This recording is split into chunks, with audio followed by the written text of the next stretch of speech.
বৃষ্টি থামার পর গ্রামের একটা অদ্ভুত নীরবতা নেমে আসে। একটা শান্ত ঠান্ডা নীরবতা, যেন প্রকৃতি একটু থেমে শ্বাস নিচ্ছে। এইমাত্র বৃষ্টি থেমেছে, মাটির গন্ধটা এখনো বাতাসে ভাসছে। চারিদিকে তাকালে মনে হয় পুরো পৃথিবীটা যেন নতুন করে ধুয়ে গেছে। এটাই আমার গ্রামের বাড়ি। অনেকের কাছে এটা হয়তো একটা সাধারণ গ্রাম, কিন্তু আমার কাছে এটা শুধু একটা গ্রাম না, এটা একটা অনুভূতি। বৃষ্টির পর গাছগুলোকে আলাদা সুন্দর লাগে, পাতাগুলো ধুয়ে একদম পরিষ্কার হয়ে গেছে। সবুজটা আজ যেন একটু বেশি সবুজ। বাতাস একটু নড়লে পাতার ডগা থেকে ছোট ছোট পানির ফোঁটা মাটিতে পড়ে। সেই শব্দগুলো খুবই ছোট কিন্তু খুব শান্ত। এটা আমাদের বাড়ির ছাদ। এই ছাদের একটা বেস্ট প্লেস আছে, চলেন আজকে আপনাদের দেখাই। এটা হচ্ছে সেই বেস্ট প্লেস আমার। আমি যখন আমার বাড়িতে আসি তখন এই ছাদের এই জায়গাটিতে 1 থেকে 2 ঘন্টা প্রত্যেকবার এসে বসে থাকি, এবং পাশে আমার ফেভারিট গান থাকে এবং এই ভিউটা এনজয় করি। টোটালি একটা গুজ বাম দেয় যখন আমি এখানে বসে থাকি। খুব সুন্দর ন্যাচারাল একটা ভাইব থাকে। এরপর আমাদের বাড়ির ভিতরে একটা খামারের ব্যবস্থা আছে, যেখানে ছোট ছোট অনেকগুলো মুরগি পালন করা হয়। এই মুরগিগুলো সাধারণত হইতে পারে অনেক ছোট, কিন্তু এগুলোর সাথে অনেকগুলো ইমোশন একটা জড়িয়ে আছে।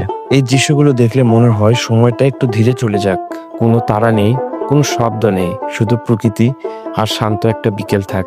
বাড়ির চারিদিকে অনেক গাছ আছে, কিছু ফলের গাছ, কিছু ফুলের গাছ। এই ফুলগুলো শুধু বাড়ির সৌন্দর্য বাড়ায় না, পুরো পরিবেশটাকে অন্যরকম করে দেয়। বৃষ্টির পর ফুলগুলো যেন আরো বেশি জীবন্ত লাগে। কিছু গাছে ছোট ছোট কুড়ি এসেছে, আবার কিছু গাছে ফুল ফুটে চারপাশে রঙিন করে ফেলেছে। এই গাছগুলোর দিকে তাকালে একটা জিনিস মনে হয়, প্রকৃতি কখনো তাড়াহুড়ো করে না, কিন্তু সবকিছু ঠিক সময় হয়ে যায়।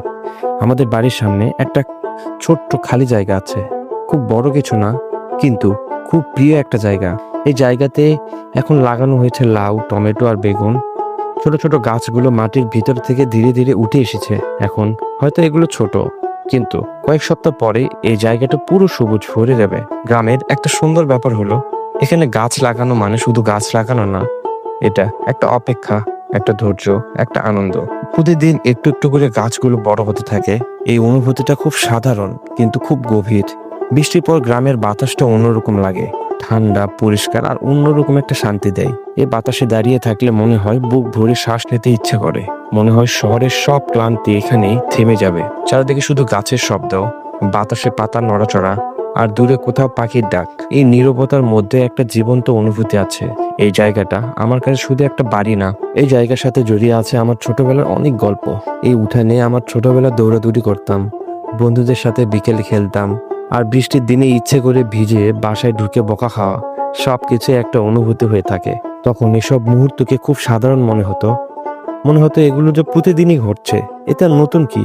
কিন্তু বড় হওয়ার পর বুঝতে পারলাম, সেই সাধারণ মুহূর্তগুলো আসলে জীবনের সবচেয়ে সুন্দর সময় ছিল। এই গ্রামের বাড়িটাই ঠিক আগের মতোই থেকে যায়। এগুলো এখনো বাতাসে দোলে, এই উঠান এখনো বিকেলের রোদে শান্ত হয়ে থাকে। আমার কাছে এই গ্রামের বাড়িটাই পৃথিবীর সবচেয়ে শান্ত জায়গা।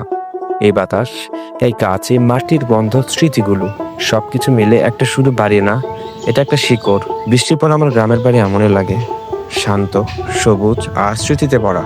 আর সত্যি বলতে এই অনুভূতিটা পুরোটা ভাষায় বোঝানোর মতো একটা বিষয় না, এটা একটা ফিল করার মতো বিষয়।